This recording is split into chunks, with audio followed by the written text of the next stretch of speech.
വളരെ ചെറിയ എക്സ്പെൻസിൽ ഡോക്ടറെ കാണാൻ പറ്റും. കേരളത്തിൽ സംബന്ധിച്ചോളം വലിയൊരു എക്സ്പെൻസുള്ള കാര്യങ്ങളൊന്നുമില്ല.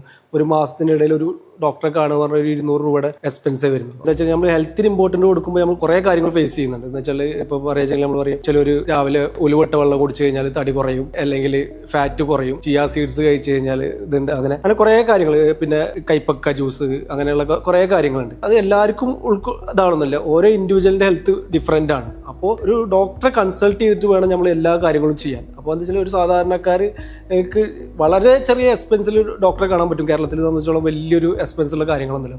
ഒരു മാസത്തിനിടയിൽ ഒരു ഡോക്ടറെ കാണുക പറഞ്ഞാൽ ഒരു 200 രൂപയുടെ എക്സ്പെൻസേ വരുന്നു. അപ്പോൾ നമ്മൾ മറ്റുള്ള മിത്തിലേക്കും അല്ലെങ്കിൽ ബാക്കിയുള്ള കാര്യങ്ങളിലേക്ക് പോകുന്നതിന് പകരം നമ്മളൊരു ഡോക്ടറിനെ നമ്മുടെ പേഴ്സണൽ ഡോക്ടറായിട്ട് കീപ്പ് ചെയ്യുക എന്നുള്ളതാണ്. ഹെൽത്തിനെ ഇമ്പോർട്ടൻറ്റ് കൊടുക്കുമ്പോൾ നമ്മൾ ഫസ്റ്റ് ആൻഡ് പ്രിഫറൻസ് ചെയ്യേണ്ടത് അതാണ്. നമുക്ക് ഏറ്റവും ആക്സസിബിൾ ആയിട്ട് പോകാവുന്ന ഒരു ഡോക്ടറെ നമ്മുടെ പേഴ്സണൽ ഡോക്ടറായിട്ട് കൺസേൺ ചെയ്തിട്ട് ആ ഡോക്ടറിനെ റെഗുലർ ആയിട്ട് നമ്മൾ എടുക്കുക. നമുക്ക് എന്തെങ്കിലും ചെറിയ ബേസിക് അസുഖങ്ങൾ ഉണ്ടാകുമ്പോൾ അയാളെ പോയി കാണുക എന്നുള്ളത്. ഇതിൽ പിന്നെ ഏറ്റവും വലിയ പ്രശ്നം എന്ന് വെച്ചാൽ നമ്മൾ ഇതുപോലെ ഹോസ്പിറ്റലിൽ നിന്ന് പോയി നമ്മുടെ ആരെങ്കിലും എന്തെങ്കിലും അസുഖങ്ങളായിട്ട് ഡിസ്ചാർജ് ചെയ്ത് വന്നു കഴിഞ്ഞാൽ നമ്മൾ റിലേറ്റീവ് പറയും, എനിക്ക് ആ സ്ഥലത്ത് പോയിട്ട് ഇന്ന ചെയ്തപ്പോഴാണ് മാറിയത്, സ്ഥലത്ത് പോയിട്ട് അയാൾ ഇന്ന ഇത് കഴിക്കാൻ പറഞ്ഞപ്പോഴാണ് എനിക്ക് അത് മാറിയത്. അപ്പോൾ അങ്ങനെ പല രീതിയിലും വരും, വീണ്ടും ഇതിലേക്ക് വരും. അപ്പോഴൊക്കെ എന്താ ചെയ്യണമെന്ന് വെച്ചാൽ നമ്മൾ എന്താണ് നമ്മുടെ ഡോക്ടറെ പറയുന്നത്, കാരണം ഡിഫറെന്റ് ആണ്. ചിലപ്പോൾ അയാൾക്ക് എന്തെങ്കിലും ഒരു ഇത് വന്നിട്ടുണ്ടാകും. പക്ഷെ അത് വെച്ചിട്ട് നമ്മൾ ഒരു ഡോക്ടറെ കണ്ടു കഴിഞ്ഞാൽ ആ ഡോക്ടർ എന്താ പറയുന്നത് ആ ഓർഡറിനനുസരിച്ച് പോവുക എന്നുള്ളതാണ്. അപ്പോൾ ഓരോ ഇൻഡിവിജ്വലും ഡിഫറെന്റ് ആണ്, അവരെ അസുഖങ്ങൾ വരാനുള്ള കാരണങ്ങളും ഇതൊക്കെ ഡിഫറെന്റ് ആണ്. അപ്പോൾ അതിനനുസരിച്ചിട്ടാണ് ഓരോരുത്തർക്ക് ഓരോ ടൈപ്പ് രീതിയിൽ വരുന്നത്. അപ്പോൾ അവർ അതിലേക്ക് തന്നെ കോൺസെൻട്രേറ്റ് ചെയ്യണം. എന്ന് വെച്ചാൽ ആ ഡോക്ടറിന്റെ അഡ്വൈസ് അനുസരിച്ചിട്ട് തന്നെ പോകണമെന്നാണ് നമ്മൾ ചെയ്യേണ്ടത്. അല്ലാതെ നമ്മൾ പലരും പല രീതി പറയുമ്പോൾ നമ്മൾ അതിലേക്ക് പോകാതെ നമ്മുടെ ഡോക്ടർ എന്താണോ പറയുന്നത് അതിനെ ഫോളോ ചെയ്ത് പോകാന്നുള്ളത്.